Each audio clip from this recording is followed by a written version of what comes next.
Hello everyone and welcome back to the Blaise XPerience once again.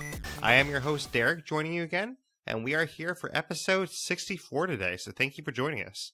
We are here to talk about State of Decay 2 once again, as we do every Saturday. This episode is going to be on the best leader in State of Decay 2.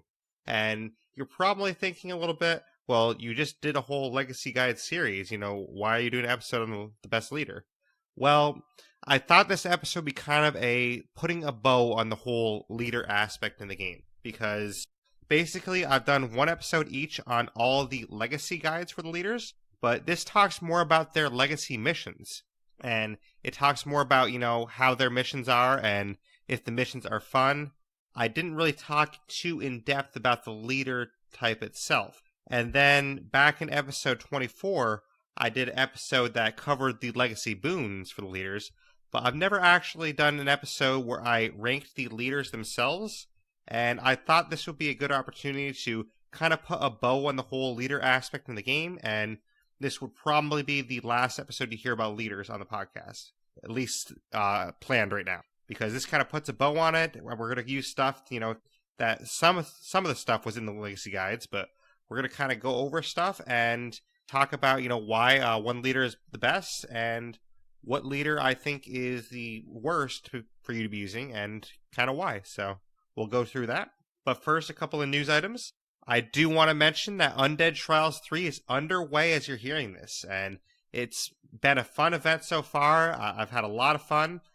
I'm recording this before I've actually had my run, but by the time you're hearing this, my run will already be gone by. So either I did really awesome with my team, or I kind of fell flat on my face. So it'll be kind of fun to hear this after the run's already over, and you can kind of see, okay, did he do well or did he not do well? Because right now I couldn't tell you because it hasn't happened yet. But I can tell you that it's been fun because I already know in advance that it's going to be a lot of fun. Day one on Friday, we had 3 teams go, and I'm sure that the leading score right now is huge because between my team, between Mac Talon, and between Falldown's team, I'm sure that the score right now is, very immense and going to be a tough score for the rest of the teams to beat. But it is day 2 of Undead Trials 3, and we do actually have 3 teams going today, so I will give a shout out to that if you want to check those out. We have at 9 a.m. Eastern Time, so right when you're first waking up to hear this, basically, Black Friday is going. Black Friday is a team led by K-Sizzle, and this team consists of K-Sizzle, Harshnot Royal, who is a finalist in Undead Trials 2, and also a friend of K-Sizzle's named Trixie. So that is that team. That is going to be 9 to 1 on Saturday. You can either watch, I believe Sizzle might stream that, but the referee for that game is Mr. Darts Broadcast. So definitely go to twitch.tv/Mr. Darts Broadcast and check out that game on Saturday, 9 a.m. to 1 p.m. And then the next game, also ref by Mr. Dart. So just stay around right there with Mr. Dart. You'll go right into the next game. From 1 p.m. to 5 p.m. is going to be Candelius. And this team is a team led by ACC from Mixer. So he has himself and a couple of his friends from his community. And that'll be from 1 p.m. to 5 p.m. Eastern Time, today on Saturday. And then there's a little bit of a break, but then you can come back later that night and have a third game that night. It's going to be from 8 p.m. to 12 a.m. Eastern. And this is the Gamescasters that's going to be on this one. So this is going to be Arky Gamescast. It's going to be Fabian907, who is in Undead Trials 2. And it's going to be Artificial Soul, who is part of Gamecast's community. This one will be ref by Andy T. Pims. So you can go over to twitch.tv/Andy T. Pims. That's Pims with 2 M's. So ANDYTPIMMS. And you can go check that out. It's going to be a great stream. The streams that Mr. Dart's doing are going to be great streams as well. So definitely tune into that. It's going to be a lot of fun. And I hope to see you there. I will be working during the night one, so you won't see me during the night one. But hopefully for the first 2 games of the day, you can see me there. And then on Sunday, we have 2 games. We have one from 4 p.m. to 8 p.m., which is ref by Beats and Buttons. And then 8 p.m. to 12 a.m. Eastern, we have a game ref by Fall Down Go Boom. On Monday, that's when I will be streaming again next. So you can stream me streaming 8 a.m. to 12 p.m. Eastern on Monday. I will be the referee for the team Gucci Gang. This is a team led by Big Red, and it has Remotely Peachy on it and Beats and Buttons. So basically all people that you should be familiar with in the community. And then later that day on Monday is going to be K Sizzle refereeing. He'll be refereeing Zombies Are Us. And then the last game of the tournament will be 7 p.m. to 11 p.m. Eastern on Monday. There is currently no ref scheduled for that game. We will be finding a ref, just we haven't, as of right now on Thursday, we don't have a ref planned yet. But that is the one game we're still looking for a ref for. But there will be a ref, so I just can't shout out who to follow right now. But if you want to see my next stream, definitely come by 8 a.m. Eastern on Monday. It'll be a 4-hour stream, and we can watch Gucci Gang, take on the Undead Trials and see how they do. So you can go to twitch.tv/Blaise_experience. So that's twitch.tv/Blaise_experience. I will be streaming on Twitch this time because I'm close to getting affiliate, so I figured I might as well get affiliate and then kind of make my decision whether I want to go with Twitch or Mixer in the future. But that being said, the next podcast you're going to hear is going to be 1 week from today. We are not going to do a Wednesday episode just because I'm not going to have a lot of time to prepare after Under Trials ends. It's going to end on a Monday. I'm not going to have a lot of window there to get an episode out on Wednesday. So the next episode you're going to hear is going to be 1 week from today. It'll be another State of Decay 2 episode. And honestly, it's probably going to be a recap of Undead Trials 3. So I might have the winners on, or some of the winners, or maybe some people that did amazing in the tournament, or we'll kind of see. But I'll try and have some guests on that were big in the tournament. So, maybe if my team wins, maybe I'll have my whole team on. If my team doesn't win, maybe I'll have the whole winning team on the podcast with me. We can kind of talk about their run and what went well and do something like that. So it should be a lot of fun. But that's something to look forward to for the future.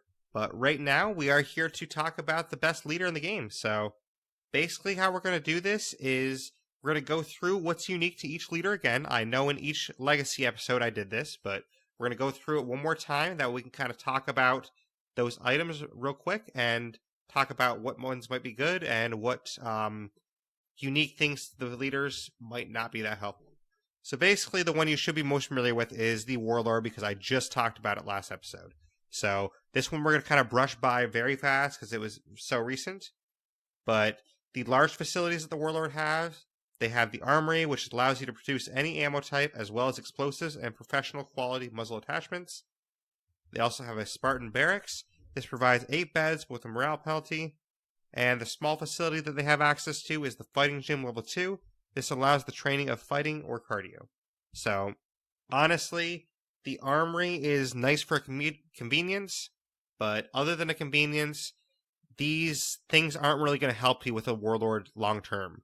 And that's kind of what I'm looking into when I say best leader, is what leader is going to be the best leader for you to use for a long-term community. Because technically speaking, any one of these 4 leaders can be used for a short, okay, let's run through this real quick, let's get a legacy done, and we're done.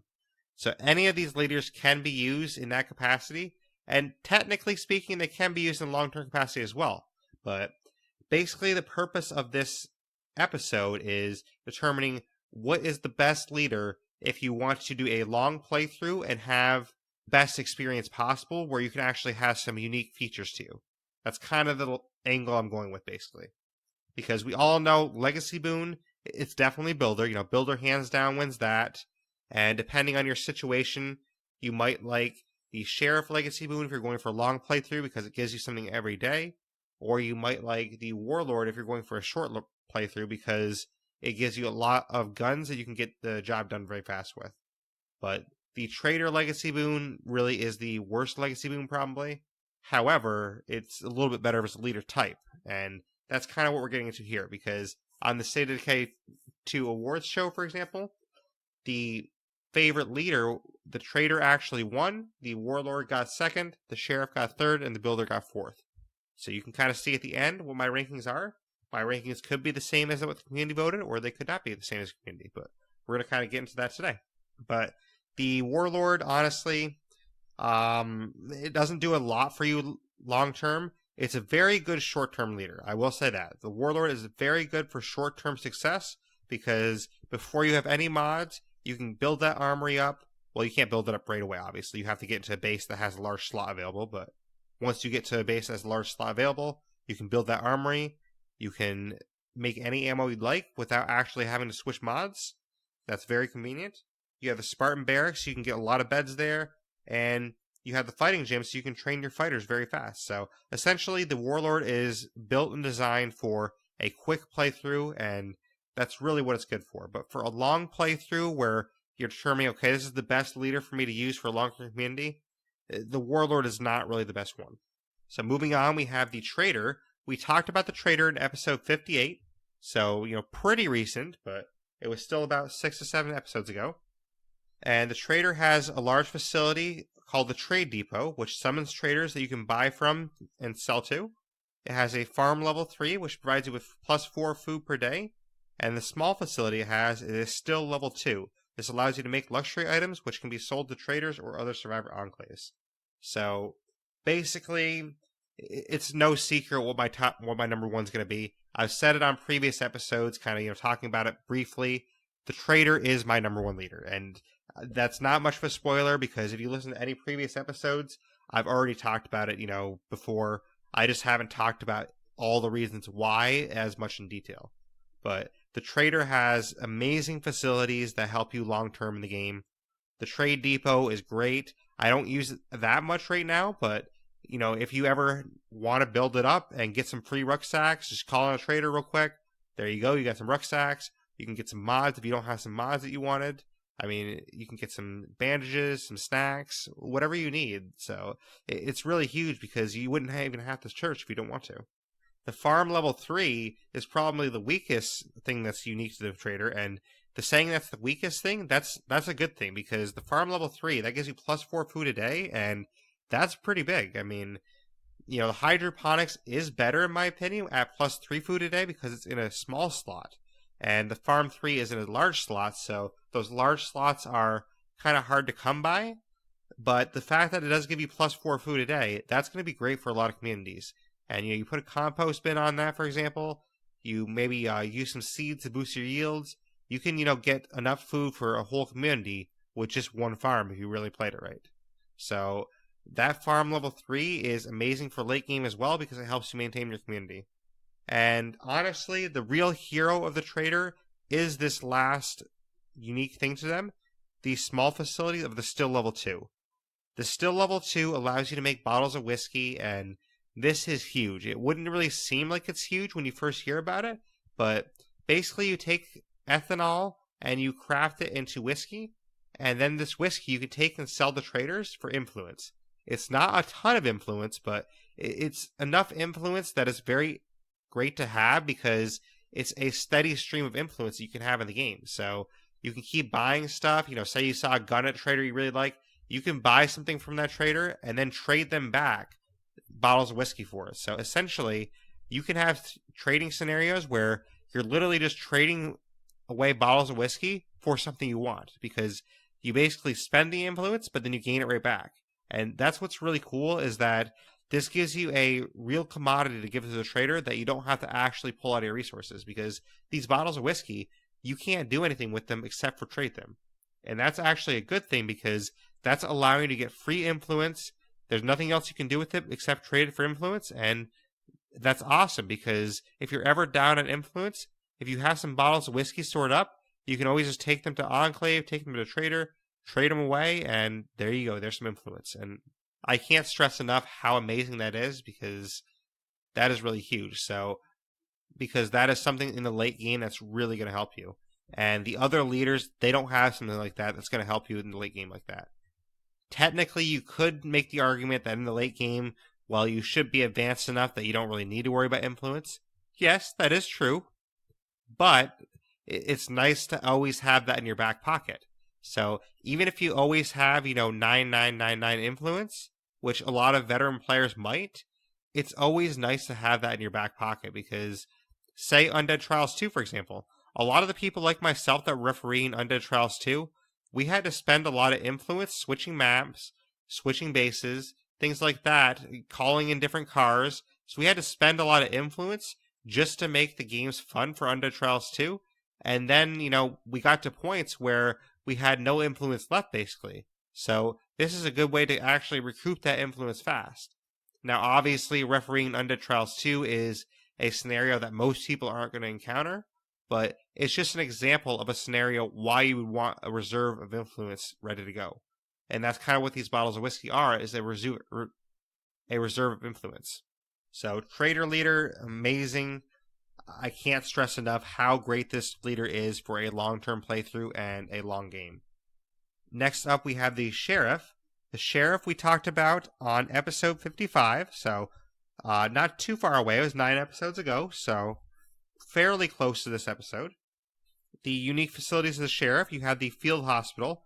This renders an infirmary 3 or below obsolete, and it has the ability to remove infection or heal injuries of all your survivors at once. Lounge level 3, this increases the rate at which all your survivors gain experience. And then the small facility it has access to is the Shooting Range level 2, which provides you with the ability to train survivors in shooting or wits. So the Shooting Range 2, not really my cup of tea as much. I mean, the training and shooting and wits at the same time, okay, I guess you can get it up fast. You know, you can train your survivors for war, but it's not something I'm going to use that much. It's kind of like the same thing as the Fighting Gym 2 for the Warlord, where it's not going to do a ton for you. I mean, it's going to be good in the short term if you need to really, beef your survivors up for a big fight or something. But other than that, it's not something I'm going to be using and thinking about a lot. The Lounge level 3, however, that is a very nice change because you can actually get your survivors' experience a lot faster. And yes, the Shooting Range level 2 does that, but the Lounge level 3, this is a better way to do that because you're actually able to gain experience everywhere. At least if I remember right. I could technically be wrong on that, but if I'm remembering right, the Lounge level 3 allows you to get experience everywhere. So that if that is true and I'm remembering that correctly, then that is much better than the Shooting Range 2 because that only allows you to get experience in 2 categories. So all categories versus 2 categories, I'll take the all categories. And then obviously the Field Hospital, this is very useful because you can heal injuries of all your survivors at once, which is very nice, and you can remove infection. And basically, it's a large-scale upgraded Infirmary 3. The issue with it is it takes a large slot. And that's the issue I have with it, because the Infirmary 3, you can have a small slot. These small slots are a lot more abundant in the game, where the large slots are very infrequent and hard to come by. Some bases only have one large slot, so if it only has one large slot and you're using that large slot for a field hospital, you don't really have a lot of the resources that you might have otherwise, because, like, for example, a staging area is very important. Or if you wanted to make an auto shop to build some, vehicle upgrade kits to upgrade your cars, or maybe you wanted to get a lounge in there to help your morale. So for a lot of those bases that only have one large slot, it's hard to justify putting a field hospital there. Which, honestly, to be fair, you could say that about any of these leaders. I mean, these leader projects, it's hard to justify putting them in a base that has only one large slot. And that's basically the case all around. Any base that has 2 large slots, you can justify a little bit more. And the couple of bases that have 3, you're almost better off to just put your leader project there.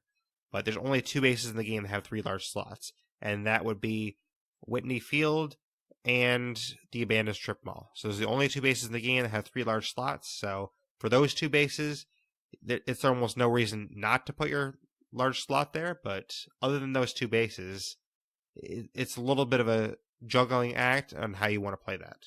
Overall, the Sheriff is pretty good. These facilities do help more than, say, the Warlord, I think. The Lounge level 3, that's going to help you get your survivors up all at the same time. Plus, you're going to be helping your morale, and that's the key here. The Shooting Range 2 and, say, the Fighting Gym Range 2. And that's the key here. Say the Shooting Range 2 and the Fighting Gym level 2. Both of those don't help your morale. The difference is the Lounge level 3 actually helps your morale because you can install like a game console in there. You can do scheduling breaks. You can do different things to actually boost your morale. And that is huge because you can boost your morale and give your survivors experience. So the Lounge level 3 is much more useful in my opinion. And the Field Hospital, the Field Hospital is honestly very useful. It's basically, a full-scale medical center in your base. Just the one caveat to that is I don't like that it's a large slot.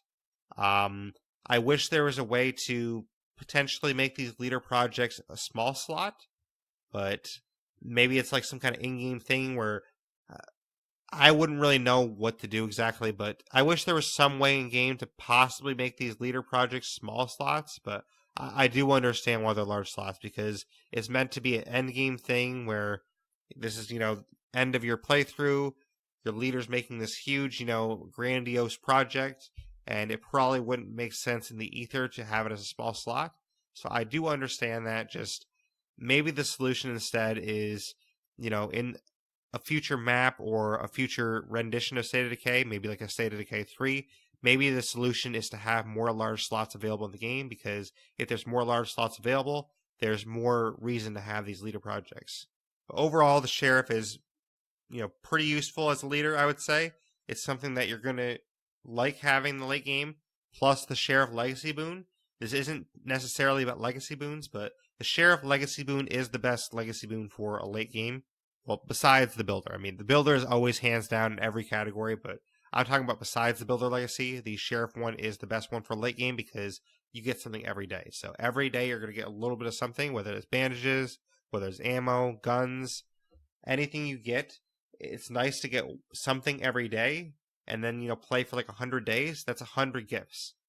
Getting the Warlord boon, for example, that's a one-time gift that you get at the start of day one. So in comparison, the Sheriff is a lot better because you might get less, but over time, you're going to get a lot more value than you would from the Warlord or the Trader boon, for example. But of course, the last one we have to talk about is the Builder. And the Builder, we actually started our Legacy series back in episode 48. So that one's a little bit farther away. That was 16 episodes ago, so it's been a little bit for that. But we got back into our Legacy series recently, and we finished it up. The Builder one was one we started it with, and I just kind of got sidetracked for a little while with, Daybreak stuff and things like that. But the Builder episode was a great episode if you want to go back and check it out. And basically, the Builder, what it has unique to it is sniper towers. It acts as a watchtower and also gives the radio unlock sniper cover, which will require ammo and at least one armed survivor to function. Or it can take 2 to have full effect, though. It has a generator 3. This provides you power to your entire base for 1 field a day, while also producing no noise, which the no noise part is nice. And you also have a luxury barracks, which provides 5 beds and a morale bonus. So honestly, none of these really do a lot for you, to be honest. I mean, the generator 3, if you don't have the Builder boon yet, then I guess it's helpful for a little while, but once you have the Builder Legacy boon, you never need a generator 3 ever again in the game. So that's kind of a, mute point, except if it's like your first playthrough and it's like the Builder or something. Maybe I could see using it a little bit. The luxury barracks, that is pretty decent, but it's 5 beds and a morale bonus. Now we have the Red Talon bunk room, which puts 5 beds in a small slot, so that is a little bit more useful. And the sniper tower, I mean, it's basically the same thing as a watchtower in most senses. I mean, you get that radio unlock, but you can get that radio unlock in other ways too, like using the Clio transmitter. You can install that mod in one of your facilities and get basically the same exact radio unlock. I don't know if it's the same. I don't know if it's 100% exact, but it basically does the same thing where it's like, free sniper cover. So honestly, there's ways around this features of the sniper tower, and the Red Talon watchtower looks so much cooler in my opinion. So basically, for all intents and purposes, what I'm saying is these things that are unique to the Builder, now in the game, they're not worth it. Maybe when the game first came out, they're a little bit more useful, but now there's new things in the game, like Red Talon facilities, that make these obsolete for sure, I think. Luxury Barracks is the only one of these 3 that still has some value, but even that is kind of waning because you have, these Red Talon recruits that have bonuses on them, like sleeping in shifts that, take away the beds you need, so you don't even need beds sometimes. So honestly, the Builder, unless you're talking about the Legacy boon, the Builder is the worst leader in basically every sense. There's really no reason to use the Builder over one time, in my opinion. And that is sad to say because I like the concept of builder leader, but I think it's just something that's hard to make work in the game. Because basically, after the first time you legacy with the builder, there's really no sense to go back to the builder leader again because you already have the legacy boon. That's what you came for. And then just go on to one of the leaders is a little bit more fun because the builder legacy missions aren't that fun, and playing the builder isn't really that fun either because it just doesn't offer you anything that's new. It doesn't offer you anything that's going to be helpful in a long-term playthrough. So the builder falls a little bit flat, honestly. But that legacy boon, though, that legacy boon is awesome. So that's kind of, our 4 leaders, which we did talk about this briefly in all their specific episodes, but I wanted to have everything jumbled together in one episode. That way it's, someone can listen to this episode and they can get everything at once. That way if they don't want to listen about the missions of each specific one, they can listen to this episode and they can find out, okay, this is a discussion on all 4 of the leaders in one spot. That's why I kind of wanted to do this episode. The legacy boons, we talked about those way back in episode 24. So literally 40 episodes ago, it's been since we talked about legacy boons. So if you want to go all the way back to that episode, you will hear us talk about patch 3.0 and the legacy boons in the same episode. And I did indeed rank the builder legacy first. And I did indeed rank the builder legacy boon first. And then I ranked the warlord legacy boon second. I ranked the trader legacy boon third. And then I ranked the sheriff one fourth. But I did say in that episode, I made the caveat that if you're going for a long playthrough, then the sheriff is a little bit better because the sheriff does give you 1 gift per day. So the sheriff is more useful if it's a long playthrough. But for just a normal or a short playthrough, the sheriff will be last. And I do stand by those rankings, honestly. For most playthroughs, it's not going to be a long-term thing. But for your main community, the sheriff legacy boon and the builder legacy boons are the ones you want to go for. So that's kind of the legacy boons, but I just wanted to mention that since, we did talk about them a long time ago. And if you want to go back and listen to that whole thing, feel free, and I definitely appreciate it. But, that's pretty much all we have to say on the leaders except to actually rank them. So I think from hearing what my comments were, I think you probably know the rankings I'm going to go with. So it's probably not going to be a huge surprise. So I might go through it a little bit faster, but basically, number 4 on our list is the builder. Probably not a surprise to anyone, really. The builder just doesn't offer much as a leader, honestly. The missions, which we're not talking about the missions, but the missions were my lowest rated missions as well. And the builder just doesn't offer anything to the player that really makes them want to keep playing as a builder.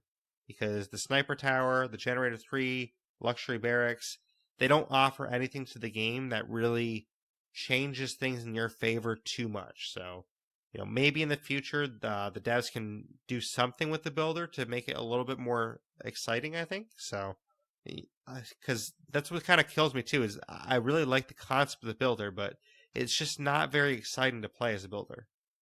And I wish there was a way to make that more exciting somehow, which I don't honestly have an answer right now for how to do that, but there has to be a way to make it more exciting. So, if you think you have a way to make the builder more exciting, definitely get in touch with me and let me know, because I can pass that along to developers and, maybe that feedback will help them. So if you have any suggestions on how to make the builder more exciting, definitely let me know about them. I'd love to hear them, and I'd love to kind of discuss that with you. But number 3 in my leader rankings is the Warlord. And the Warlord did technically get second in the State of Decay awards, but I think this one's number 3 for a leader ranking because basically all the things you get with the Warlord, they're all geared towards a short win. The armory, the Spartan barracks, and the fighting gym, it's basically all geared for, okay, let's militarize our community here, let's go kill everything in sight, and then let's end the game. And it's not really something you want to use for a long playthrough because, yes, the armory is convenient, but the convenience you get from the armory isn't worth the large slot for long term, because long term you're going to have all those mods you need, so it doesn't take too long to just switch out mods, make some ammo, and then you're good. Yes, it's more convenient to use the armory, but that large slot that you waste on the armory can be better spent doing something else. So to me, the armory isn't worth it for a long-term playthrough. It's only worth it for, short, get things done, and then get out of there. And the fighting gym, kind of the same thing. I mean, it's basically training your characters up fast, which if you're in a long playthrough, you're not really going to want that fighting gym installed, probably. The Spartan Barracks is probably the most useful long term, but there's still better ways around that, using outposts, using a Red Talon bunk room, things like that. Number 2 on my list is the Sheriff. So the Sheriff does have some things that actually do help you long term for a leader. The Field Hospital, it does stink using the large slot for that, but it does still have some use for a large slot. The Sheriff, Field Hospital can heal all your survivors' injuries at once, which is definitely helpful, and it basically serves as, a huge medical center, and that's kind of cool to have in your base. So that Field Hospital is useful. The Shooting Range 2, not very useful in my opinion, unless you're trying to go for a short playthrough. So that one does miss the mark a little bit. But the Lounge 3 is definitely useful because it increases the rate at which all your survivors gain experience, and I do love having a lounge in my base too, because the lounges are very nice for morale, and it really boosts your community morale, and it can keep your morale high. So it helps your global action speed that way, and it's just nice to have a lounge in there, and put a game console mod on your base, and go to town getting that morale. So essentially with the Sheriff, you have 2 out of 3, their unique facilities that are somewhat useful late game. So that is a plus, and that's why it's ranked number 2 for me. And number 1, of course, I've said it in the previous episodes, I've said it in this episode already, is the Trader. In my opinion, it's hard to make an argument for why the Trader isn't the best leader, because every unique thing about the Trader is useful to you. The least useful thing is the farm level 3, but the farm level 3 gives you plus 4 food a day. So, if you don't have, say you didn't have the survivors that you need for hydroponics because you need special skills for that, you can put a farm level 3 up, get plus 4 food a day, throw a compost bin on that, and you're probably going to be good for a while with your community. And that's definitely handy to have. And the Trade Depot, again, I don't love taking up the large slot with it as often, but with that Trade Depot, you can get any rucksacks you want, so you can build it real quick. Call in a trader, get some rucksacks your community needs, and then destroy the Trade Depot after if you want to. So that is definitely a strategy you can use, and if you're going for a long playthrough and you have the space to have a Trade Depot there, it is handy to have because you can get mods, you can get extra bandages, things that your community might need that you don't have to go out and search for. So it's definitely a huge plus to have that. And then the clutch thing about this, the Trader for me, is the Still Level 2. That is the most clutch thing about the Trader because this is basically free influence. None of the other leaders have access to this, and I hope that, maybe in like a State of Decay 3 or something, I hope that Undead Labs is able to make a better balance to where all the leaders have an option to get influence, because it does feel a little bit imbalanced to me that the Trader has an option to get free influence through the Still, and I wish the other leaders had an option for this too, because that is a really clutch thing. It's not like it's a lot of influence. Basically, a pack of 3 bottles of whiskey sells for 74 influence, and that's not a ton of influence, but if you keep making influence, but if you keep making whiskey, keep making whiskey, you pile that up and you end up getting, like 30 bottles of whiskey. You can take that all to a trader. You can buy a high level item, give them the whiskey, and then you didn't really spend the influence. So it's basically like a free, high level item just for giving them whiskey. And it's kind of nice, actually.